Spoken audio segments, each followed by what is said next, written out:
everybody. Welcome back to the channel. This is the Mad Knives, a 5-album, 5-movie sci-fi concept project. And today we're doing a video from the Drum Groove series. We're on song number 3 off of the first album entitled A New World. Let's get into it. Show the logo, play the music. Okay, so we're talking through the drum grooves on this album because they are an unusual and unique set of grooves. They all come out of a drum book that I wrote a little while ago called The 10/8 Drum Method, Quintuplet Drum Grooves for Modern Backbeat Music. That's the book we're going to be working out of. It's available on Amazon. The link is below, etc., etc. So let's get into these grooves. This song is interesting. We're stretching out some of these ideas that we talked about in the first 2 songs. And this one is kind of a ballad, if I had to call it something. So let's get into the very first groove. We are at 222 beats per minute because I'm precocious. And this is again in 5/4 time. So that metronome is going to be right in line with the ride patterns for all these grooves. It's kind of a cheat, but it's there to keep us locked into this quintuplet feel. So here's the first groove. This is what it looks like.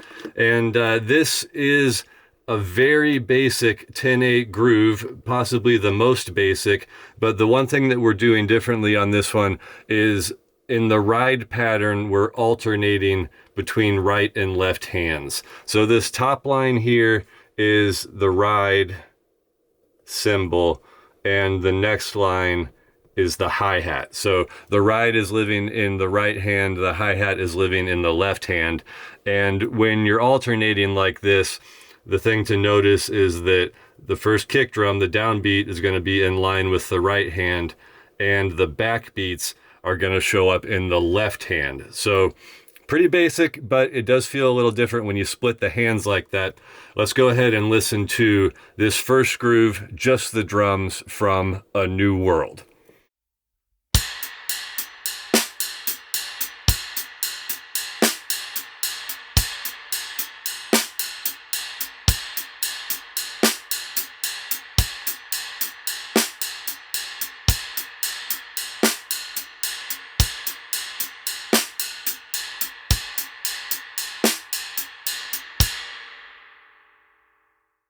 So that's what it sounds like on just the drums. Very basic groove, downbeat, backbeat. We still have the quintuplet feel in the top line of the groove, and the only difference is that we're splitting it between right hand and left hand.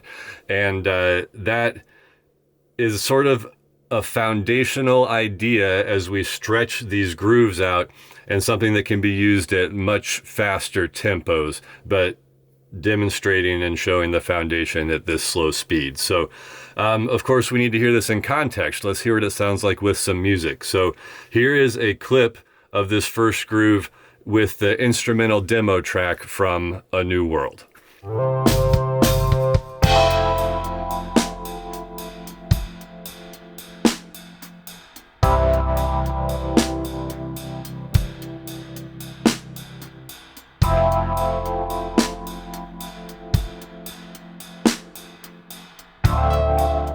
So that's what it sounds like in context. Pretty basic, kind of slow, but just a new variation of this 10/8 groove. So let's get into the second one. Here is the second groove, and this one looks a little weird because we are now in what I would call double time, basically. So this is an example of how double time can feel in this quintuplet realm in a 10/8 groove. And I've written it out with these 8th note rests in between so we can see where all 5 of the beats on the top line happen. We're still in a very basic downbeat, backbeat setup. There's not a lot of extra stuff going on here, but the difference is that we're changing the top line so that it makes this whole thing feel double time. And in fact, in the context of the song, it is double time. So I'm modulating from this first groove to this second groove. Now, this is going to feel very strange at first, but keep in mind, you still have the click track going on every one of these 5 ride pattern hits. And all that's happening now is that we're eliminating every other one of them. So the way that I count this to try to get this in my head is I'll consider these as the main 5, every other 8th note here, and I'll think 1 and 2 and 3 and 4 and 5 and. So this snare hit, the backbeat, happens on the and of 3. 1 and 2 and 3 and 4 and 5 and 1 and 2 and 3 and 4 and 5 and that's going to still get us this consistent groove. That's what happens when you split this all in half, and you can see it here. It lines up perfectly with the previous groove where we have all the quintuplets in the top line. This time we're just playing half of them. Feels a little weird, and it's a double time tempo. So let's hear this one on the drums only, groove number 2 from A New World. Here we go.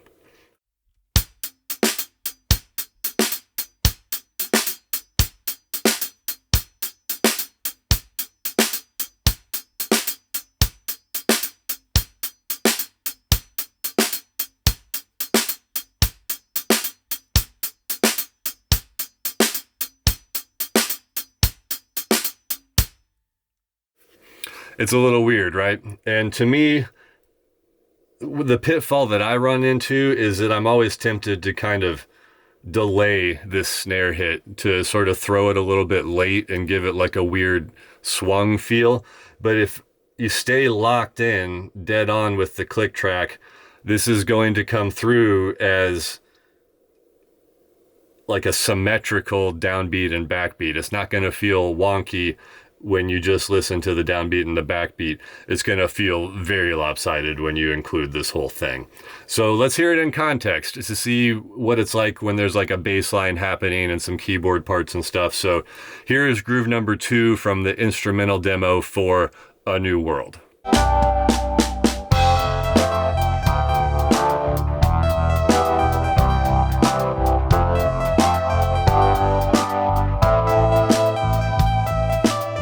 So that's what it sounds like in context. To me, this is one of the weirdest variations of this 10/8 feel. It's very hard for me to wrap my head around, and I have to just kind of lock into the metronome and have faith that it's going to come out okay. When my musical intuition takes over, that's when I ruin it. So I have to be very mathematical about that particular double time feel. So let's move on to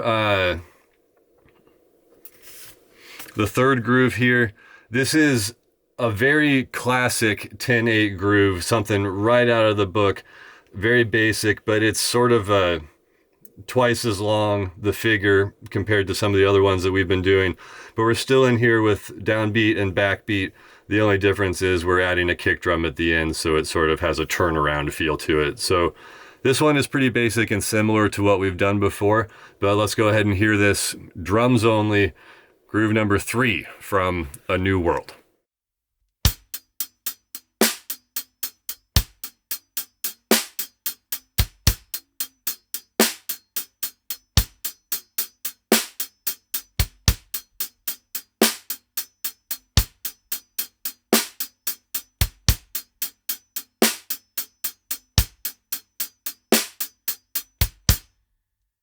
So that's what it sounds like all by itself. This is appearing in the chorus of the song, and it's a real moment of relief from the odd first 2 grooves that we went through. This is like a real landing point where hopefully everything feels a little more comfortable than it has previously in the song. So let's hear this one in context with the instrumental demo. Here is a short snippet from A New World.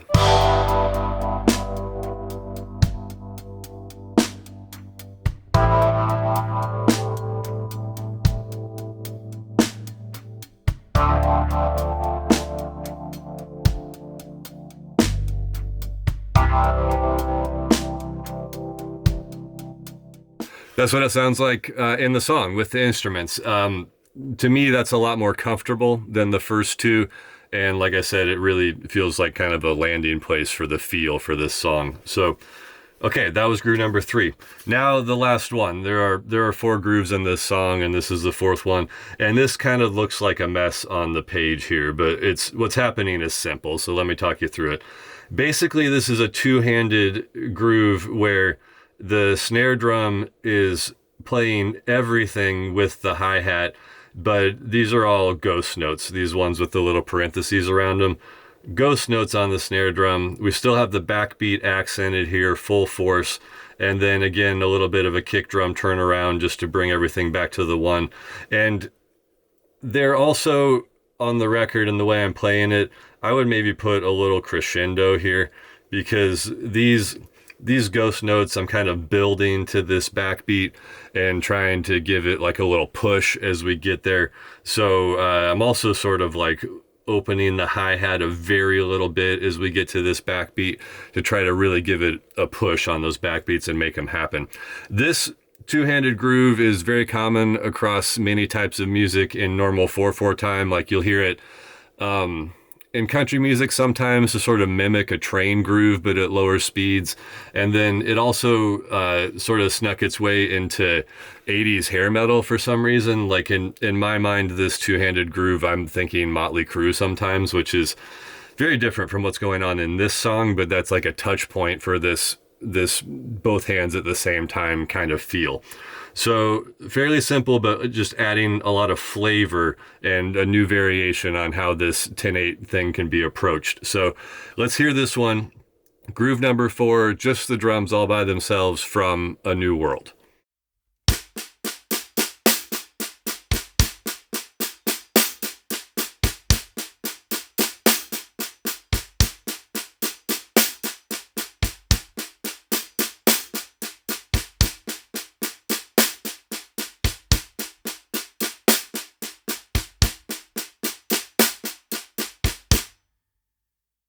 Okay, that's how it sounds by itself, and this is happening in the bridge section of this song, so it really only goes by one time, but I like this one. To me, this feels pretty comfortable, and it's just adding flavor to this basic 10/8 groove. Like, it's honestly very close to groove number 3 here. It's just adding all of these ghost notes to make it feel a little different. So in context, let's hear that with the instrumental demo from the bridge of A New World. Here we go.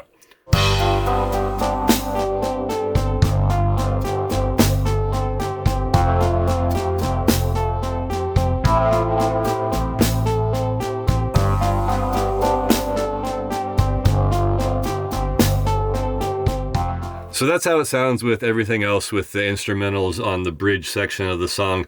To me, at first glance, it feels like a lot of notes, but we're at such a slow tempo that this is very accomplishable. It's very doable, and it doesn't require like a whole bunch of chops or virtuosity. It's just another way to approach this quintuplet thing. So let's get into the sort of next section of this where I give some tips about how to practice this. The first handful of tips are very basic. Use the click track, because these 5s at first are going to feel really odd. When you've got the click in 5/4 time, and again, we're at 222 beats per minute for all of these, that click is going to be in line with these quintuplets. So you'll be able to hear the metronome on every one of those hits. And if you accent the downbeats on the metronome, it'll show up on the downbeat and the backbeat to really like tie you in, give you a reference point. Use the click, play it as slow as you need to get it, and just practice it until you have these 5s in your mind and under your hands. But there is another thing happening in these songs that is worth practicing, and it's the transition from halftime to double time and double time to halftime.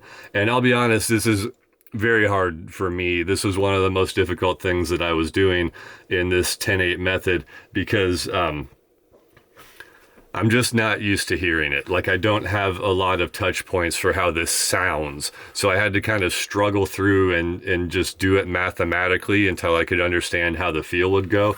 But to me, the key when you're going from halftime to double time in these 10/8 grooves is to, especially in this song, remember that the quintuplets in your right hand and the ride pattern are going to stay the same. So if they're happening like 1, 2, 3, 4, 5, gak, 2, 3, 4, 5, 1, 2, 3, 4, 5, gak. Keep this one in your right hand, and that's going to still be where it is in the double time. 4, 5, 1, 2, 3, and 4, 5, 1, 2, 3, and 4, 5, 1, 2, 3, 4, 5, ga, 2, 3, 4, 5, 1, 2, 3, and 4, 5, 1, 2, 3, and 4, 5.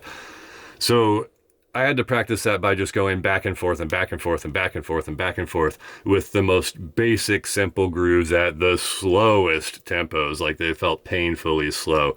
But that is the touch point. That's the linchpin that holds everything together, is keeping that quintuplet feel in the ride pattern. Let that be your guide. It will work. So if you would like to check out these grooves and more grooves, please get the book, because it is chock full of them.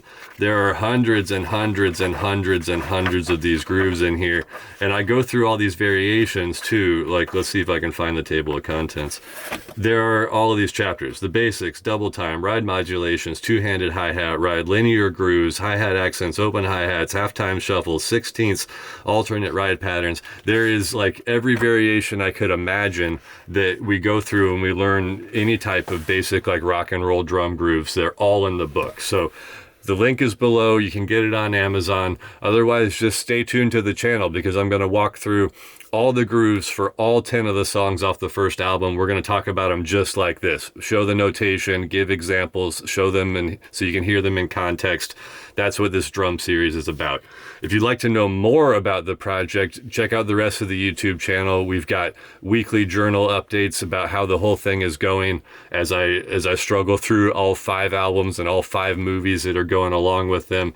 And there's also a series about the story of the Mad Knives and what's actually happening with the characters and the plot as we go through this big concept project. So I think that about does it for today. I hope you enjoyed the drum lessons on the 10/8 drum method. And thanks for watching.